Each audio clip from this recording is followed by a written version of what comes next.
The 1950s were more than sock hops and soda shops. They were the birth of a deep aching soul. Voices echoing from dim juke joints, dusty radio speakers, and neon-lit corners of the city. We're going back to where the groove began, and we're digging up the gems that didn't always get the spotlight, but absolutely deserved it. Let's ride. Baby, baby, baby, baby. Number 15. Have Mercy Baby by the Dominoes, 1952. Have mercy, baby. I know I done. Released at a moment when gospel and rhythm and blues were just beginning to intertwine, Have Mercy Baby caught fire on the R&B charts. Have mercy, baby. Please don't slam that. But many listeners today have forgotten just how groundbreaking it was. The Dominoes were led at the time by Clyde McPhatter, a voice so powerful and pleading that it practically melted the microphone.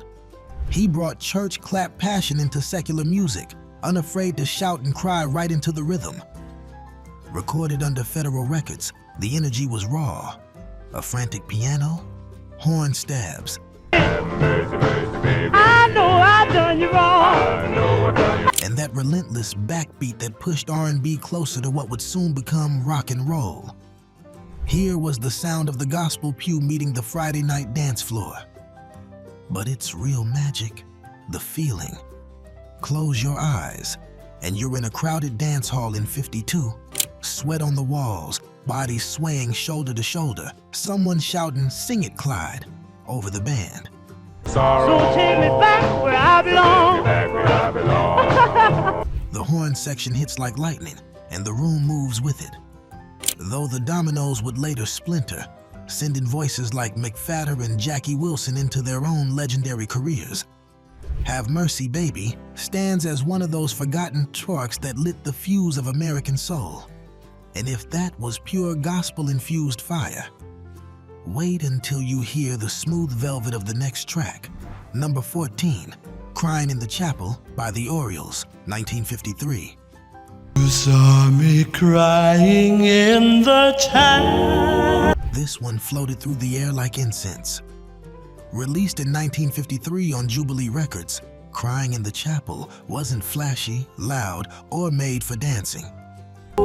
It was a moment of quiet, tender reflection. The kind of song folks played late at night when the house was finally still. The Orioles, led by Sonny Till, specialized in this kind of fragile, aching beauty. Sonny's voice didn't just sing longing, it breathed it, trembling and sincere, like he was confessing something right to you and nobody else. Here's the twist. Even though this song was a massive seller, crossing over and influencing doo-wop singers for an entire decade, most people today only remember Elvis's later version. But the Orioles brought it first, and they brought it with a softness that still feels holy. Close your eyes. Picture dim streetlights glowing on wet pavement, slow steps home, and a heart trying to mend. And if that touched you deeply, the next one brings pure groove. Number 13, Money Honey by Clyde McPhatter and the Drifters, 1953. I rung the bell, I let it ring for a long. Recorded for Atlantic Records in 1953, Money Honey came during a moment of transformation. Clyde McPhatter had just formed the Drifters after leaving the Dominoes, and he brought with him that unmistakable tenor, sharp, pleading, with gospel fire simmering just beneath every note. But you want with me, I said, my honey. This track didn't bother with sweetness. It was streetwise, it was sly, and it swung. The song tells a simple tale. A man in trouble and a woman demanding her due. But the delivery made it electric. The stand-up bass bounces like footsteps down a busy block. The saxophone leans in like someone whispering a secret. Money, honey. And Clyde's voice rides on top, laughing through the struggle. You can almost feel the summer night heat of Harlem sidewalks, hear the open windows with radios buzzing, and smell the fried food from the corner stand. This song hit #1 on the R&B charts and stayed there for an incredible 11 weeks. Yet, somehow, over time, Give up some money if you wanna get along with me. it slipped into the background of history, overshadowed by later Drifters lineups and polished pop hits. But this is where the soul started getting teeth. And if this had attitude, the next track, that's pure slow burn yearning. Number 12, I Need You So by Ivory Joe Hunter, 1950. Well, I'm glad you asked for this, and we are privileged now to give the coast-to-coast television debut of Ivory Joe Hunter. Released on MGM Records in 1950, this song is the kind of slow, aching plea that makes you stop whatever you're doing and just feel. Ivory Joe Hunter was known as the Baron of the Boogie, but here he shows his softer, more vulnerable side. I need you so. Tender piano chords, a gentle rhythm section, and that smooth, pleading voice that sounds like it's coming straight from a lonely midnight heart. This wasn't a club burner or a jukebox shaker. This was kitchen table music. The type played late at night when someone's sitting by a single lamp, turning an empty glass in their hand, trying to figure out where things went wrong. 'Cause I need you so. The melody flows like a sigh. You can almost hear the quiet room, the slow ceiling fan turning, the weight of wanting someone who might never return. Though later overshadowed by rock and roll's rise in flashier R&B acts, this song remains one of the purest distillations of longing from the era. Its simplicity is its power. No tricks, no gimmicks, just raw emotion laid bare. I need you so. It influenced countless balladeers who followed, yet rarely gets the praise it deserves today. And if this was longing whispered in the dark, the next track is Romance Under Neon Lights. Number 11, Pledging My Love by Johnny Ace, 1954. I'll love just you. This one carries the weight of a legend and a tragedy. Released in 1954 on Duke Records, Pledging My Love is one of the most tender, fragile ballads of its decade. Darling, your love in return. Johnny Ace sings with a whisper-soft intimacy, like he's sitting right beside you, tracing promises into the air.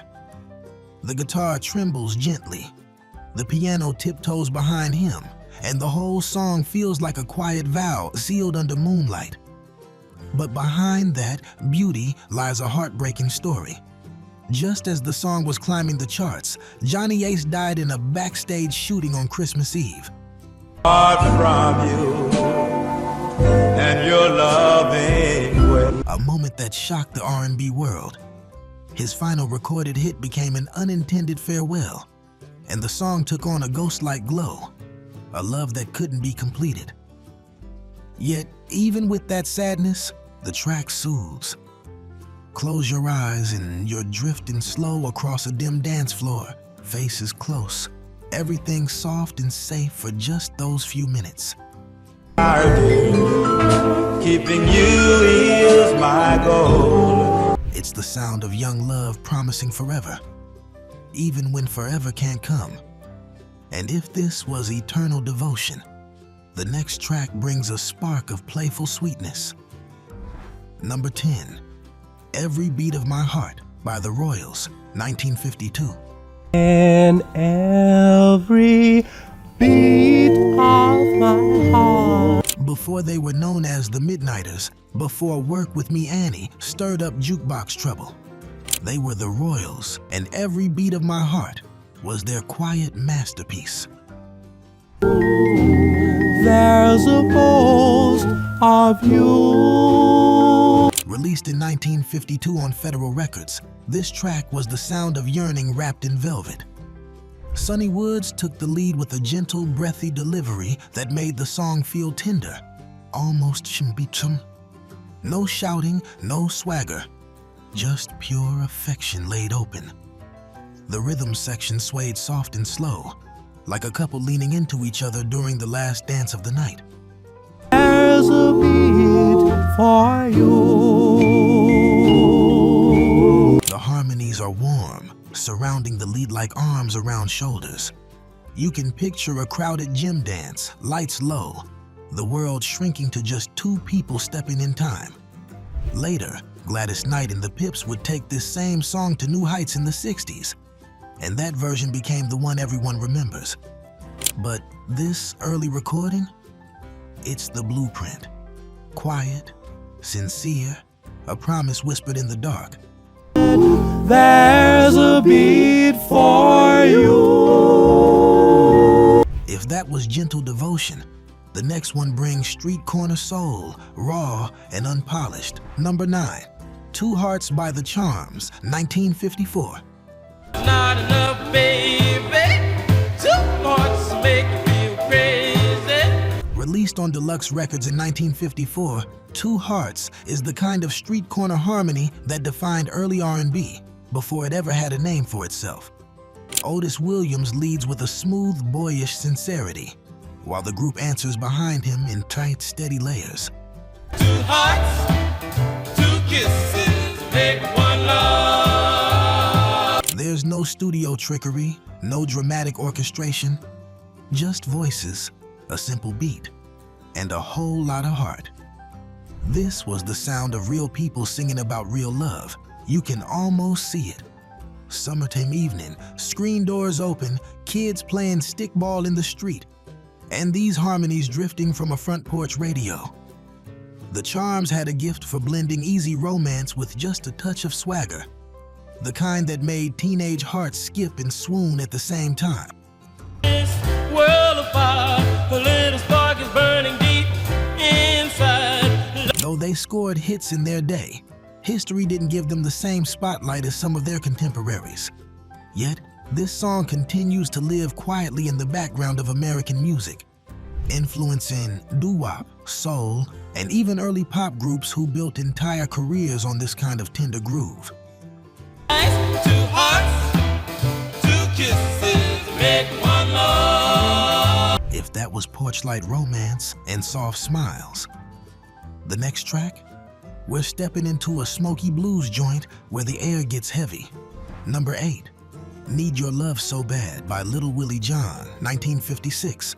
It was someone's arms to hold and squeeze me tight. Released in 1956 on King Records, this one cuts deep. Little Willie John had a voice that didn't just sing sorrow, it ached it. His delivery was gentle, trembling, full of longing that felt almost too real to witness. The arrangement is spare, soft guitar licks curling like cigarette smoke in the dark. Want to stand up and tell me when I'm lying. A slow, steady rhythm, and Willie pouring his heart out like a confession. The song was written by his older brother, Murtis John Jr., originally as a love letter. But when Willie recorded it, the song became something bigger, a plea from the soul. You can picture a dim-lit bar near closing time, only a few people left, glasses half empty, and someone quietly deciding whether to call the person they can't let go of. Tell me you love me. Stop driving me mad. Though Willie John's life burned fast and ended far too soon, this song remains one of the purest, most emotional early R&B performances ever captured. The kind that makes you close your eyes and just feel. And if this was heartbreak whispered over whiskey, the next track lights up the whole dance floor. Number 7, Shake a Hand by Faye Adams, 1953. I'll take care of everything. Released in 1953 on Herald Records, Shake a Hand is pure, uplifting gospel soul, the kind that reaches right into your chest and says, "You're gonna be all right." Faye Adams didn't need vocal tricks or studio polish. She sang straight from the spirit, her voice rich and warm, like a Sunday morning choir spilling out onto the street.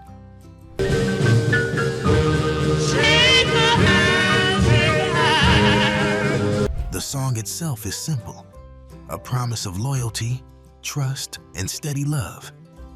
But under Faye's delivery, it becomes something almost sacred. The piano rocks gently like a church service warming up. The backup harmonies answer her like a congregation, and the beat moves slow enough to make you sway without thinking.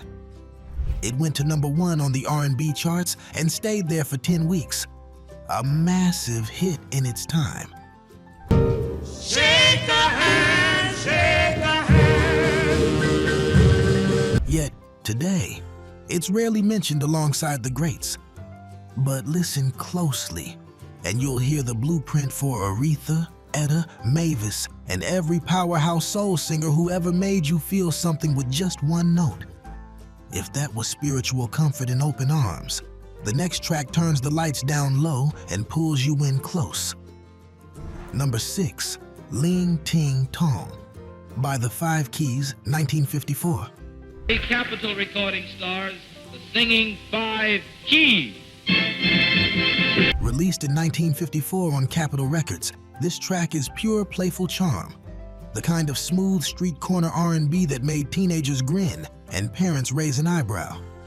The Five Keys were masters of vocal interplay, sliding between soulful leads and warm harmonies with effortless chemistry.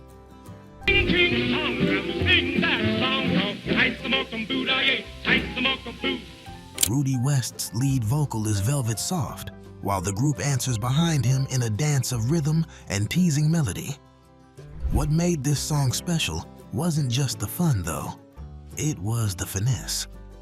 In an era when early R&B could be raw and rough-edged, the Five Keys brought refinement and elegance. You would never be wrong. Go on and sing your song. The arrangement is clean, the tempo relaxed, and the delivery full of personality. You can picture a crowded diner jukebox spinning this one. Kids tapping their toes, couples sharing milkshakes, laughter floating between clinks of soda glasses. The song cracked the R&B charts, but history pushed it aside, overshadowed by later doo-wop waves. Ling, ting, Tong, sing that song. Tight the mokum boot, tight the mokum boot. Yet its influence echoes anywhere voices weave smooth, romantic harmony together. And if that was playful sweetness, we're about to slide into the top 5, where the grooves get deep. If these forgotten 1950s gems are bringing back memories, or maybe sparking new ones, go ahead and hit that like button. It helps keep this beautiful music alive for future souls to discover. And don't go anywhere. The top 5 are coming, and they are something special. #5, Try Me, by James Brown and the Famous Flames, 1958. Try me, try me, try me. Before the crown, before the cape, before the legend of the Godfather of Soul truly took shape, there was this. Released in 1958 on Federal Records, Try Me was James Brown's first true breakout. The moment when the world stopped and said, wait, who is this man? Baby, walk with me. Brown sings here not with the fire and funk he'd soon become known for, but with a trembling tenderness. His voice quivers, pleads, stretches every word like it's hanging by a thread. The Famous Flames hum behind him, soft and steady, like a comforting hand on the shoulder. The arrangement is simple, just enough to hold the emotion, and the emotion is everything. The story behind it is nearly as soulful as the song.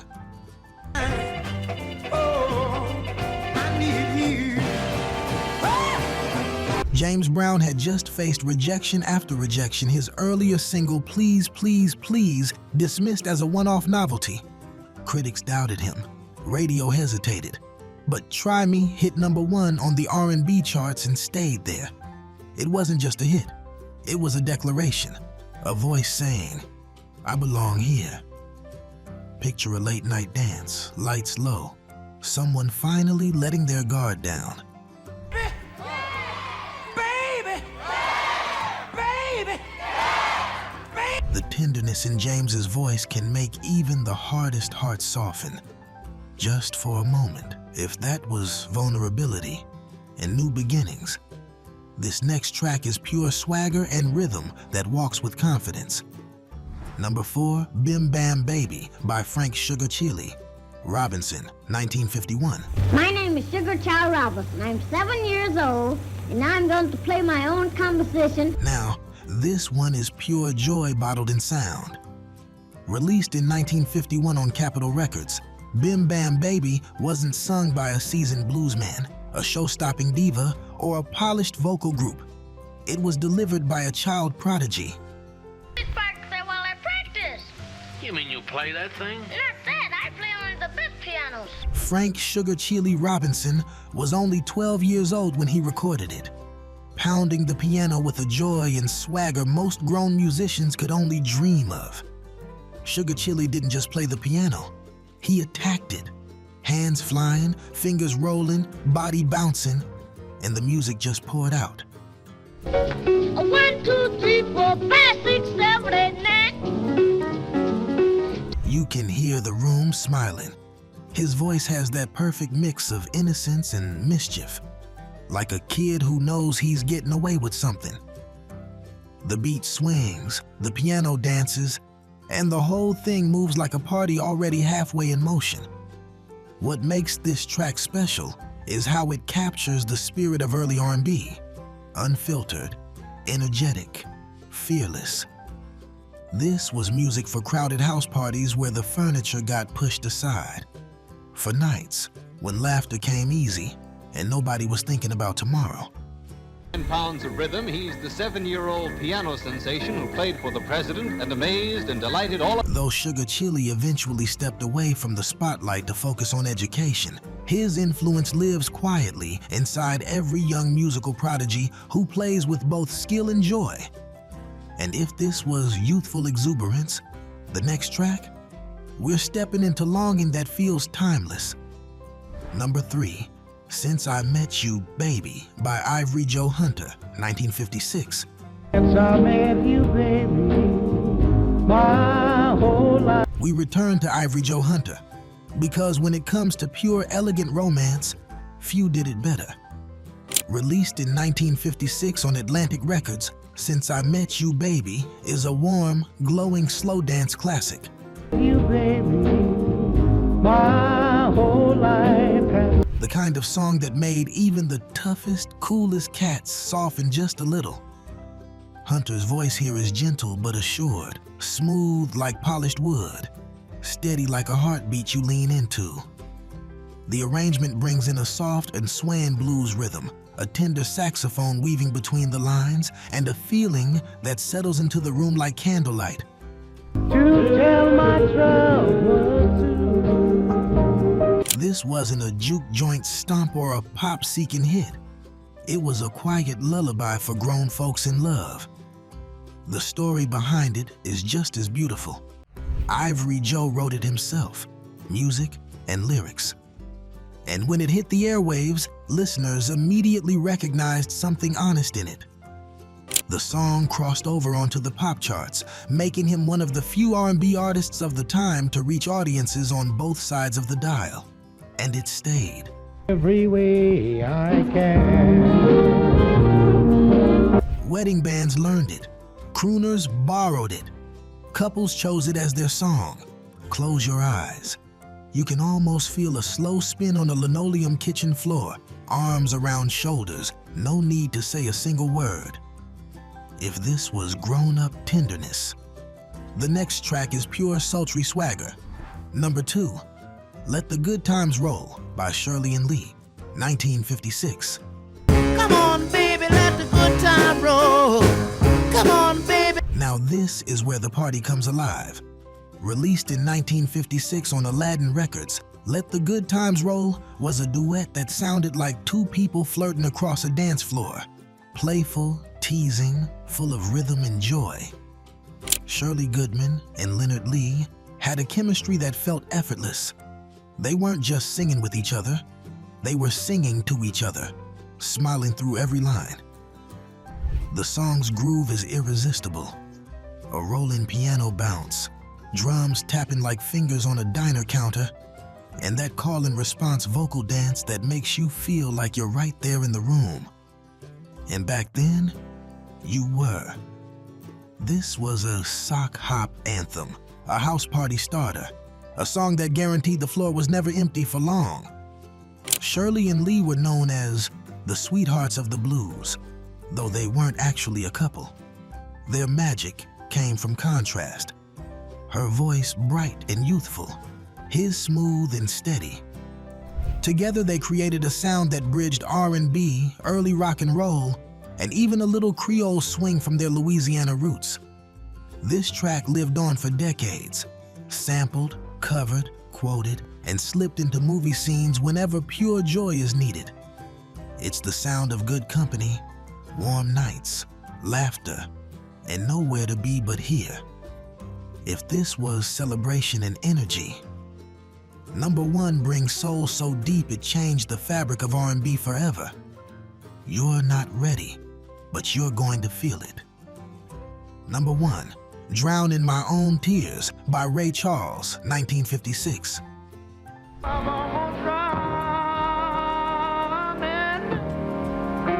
Released in 1956 on Atlantic Records, this is the moment where R&B stepped fully into soul.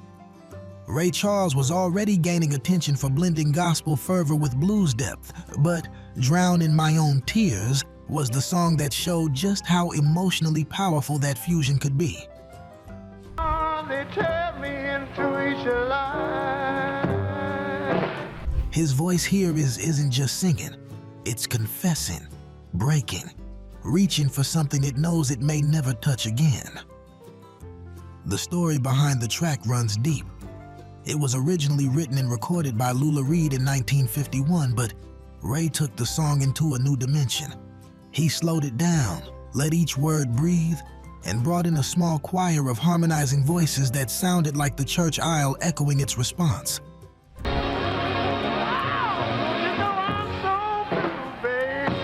The piano rolls like slow tears, the rhythm steady as a heartbeat trying not to collapse. Close your eyes and it's a smoky club near closing time. Glasses half full, lights low. Someone sitting alone at the bar, staring into the past. It's heartbreak, but it's beautiful because it tells the truth. But just let me tell you that I'm gonna. And truth is what soul music is built on. This song didn't just chart, it changed the shape of American music. It was the doorway that led to Aretha, Otis, Sam Cooke, Etta, Marvin, everyone who would soon step forward with hearts open and voices bared. If this list has shown us anything, the 1950s didn't just start R&B, it taught us how to feel. From street corner harmonies to gospel-soaked ballads, from tender devotion to foot-tapping joy. These 15 underrated tracks remind us that the 1950s were alive with invention, emotion, and soul. These weren't just songs. They were the first sparks of a movement that would change the world. Thank you for taking this stroll through the roots of rhythm and blues. If you felt the groove, go ahead and subscribe, so we can keep discovering forgotten gems and celebrating the legends who shaped our hearts. And when you're ready to keep the music rolling, click the video on your screen to step into the next chapter of soul history. Let's keep the rhythm alive, together.